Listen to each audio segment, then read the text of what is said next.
Okay guys, thank you for watching. Abangan nyo ang next live ko tomorrow. Bye! Kahit saan-saan nakakapag-live ha. O siya, bes, uwi na muna ako ha. Anong oras na kasi? Gabing-gabi na.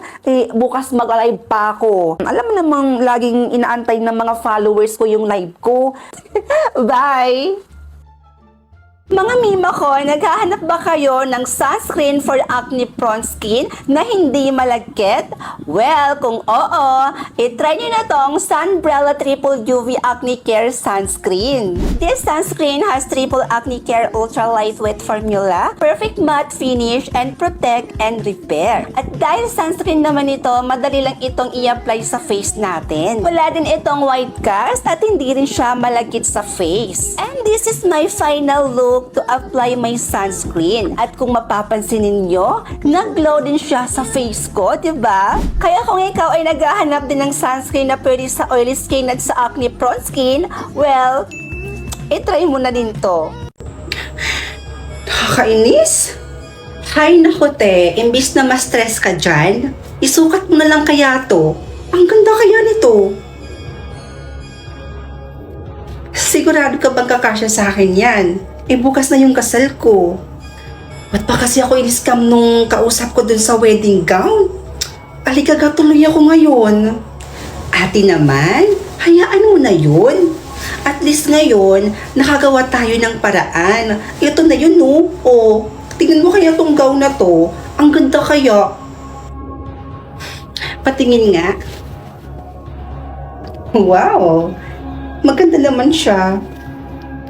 Teka, kanino ba to?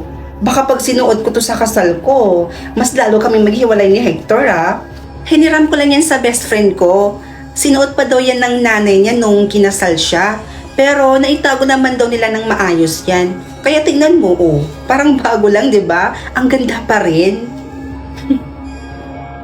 Ano ate? Let's go? Wait lang. Kuhaan na muna kita ng tubig, ha? Diyan ka lang. Kim, kinakabahan ako.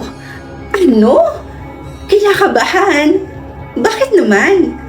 Ipon ko ba kung bakit Asus! Sige, wait lang. Kukuha lang ako ng tubig doon.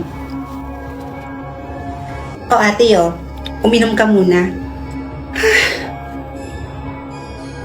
Bakit ka ba kasi kinakabahan, ate? Kaming pamilya mo at mga kaibigan mo rin naman yung mga nandoon. Ewan ko ba? Ganito pala yung feeling ng ikakasal, no? Grabe, kinakabahan ako pa. Hindi na ako makahinga. Isipin mo na lang na mamaya magiging asawa mo na si Kuya Hector. At mabibinyagan na rin yung kamang nabili nyo, diba? Anyways, tingnan mo yung gown. Bagay na bagay pala sa akin. Tingnan mo. Fit na fit, diba? Oo nga, no? Diba? Sabi ko naman kasi sa'yo, ate, Trust me. Kim, ano nangyari sa ate mo? Nahimatay siya habang naglalakad siya sa aisle. Ewan ko ba? Wala naman siyang sakit Healthy ang ate ko. Tapos ngayon, nasa ICU siya? Ito na nga ba yung kinakatakot ko? Siguro may sumpa talaga yung wedding gown na yun. Ha? Namatay din kasi yung nanay ko habang suot niya yung wedding gown na yun. At balita ko pa, namatay din to yung unang may-ari ng gown na yun. Bakit ngayon mo lang to sinabi?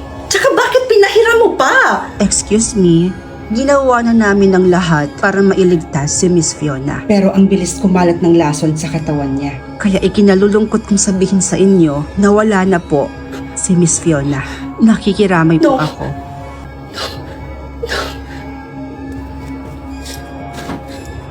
Ngayon, humanda ka sa akin dahil susunugin na kita. Anak, tama ba yung narinig ko? Pwede mo pang isuot yan. Opo, itay. Dahil may sumpa ang gown na to.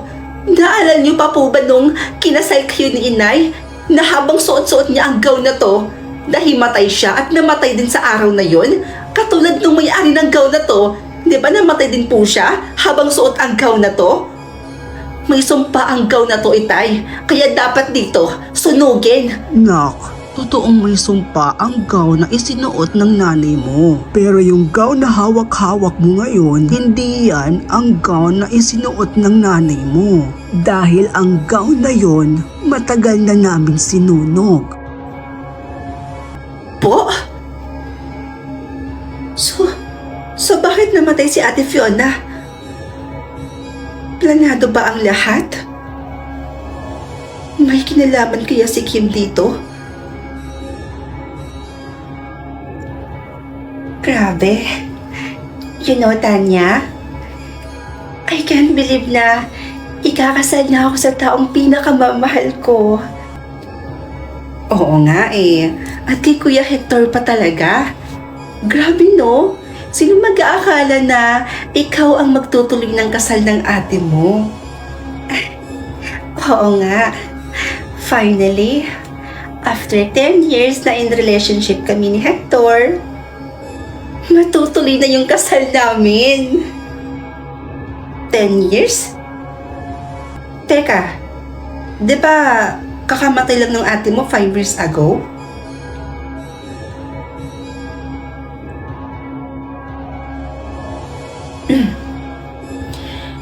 Nakausap ko yung tatay ko nung mga panahong sinusunog ko yung wedding gown na akala ko may sumpa. Pero hindi ito yung wedding gown na yun ang sinuot ng nanay ko sa kasal nila. Dahil yung gown na ginamit ng nanay ko, matagal na pala nilang sinunog. So, ibig sabihin, hindi sa wedding gown ang naging dahilan kung bakit namatay ang ate mo.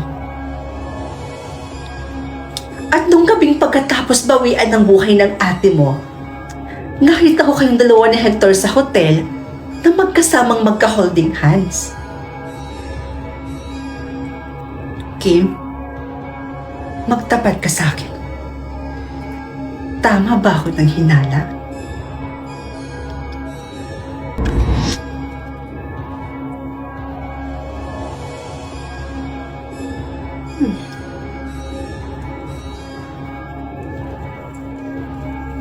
Sorry, ate. Mas nagmamahalan kami ni Hector kaysa sa'yo.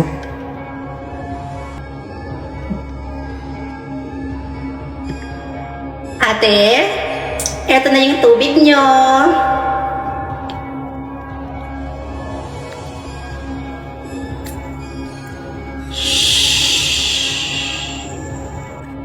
Sinasabi ko na nga ba? Miss Kim, magsisimula na po ang wedding ceremony. I'm coming!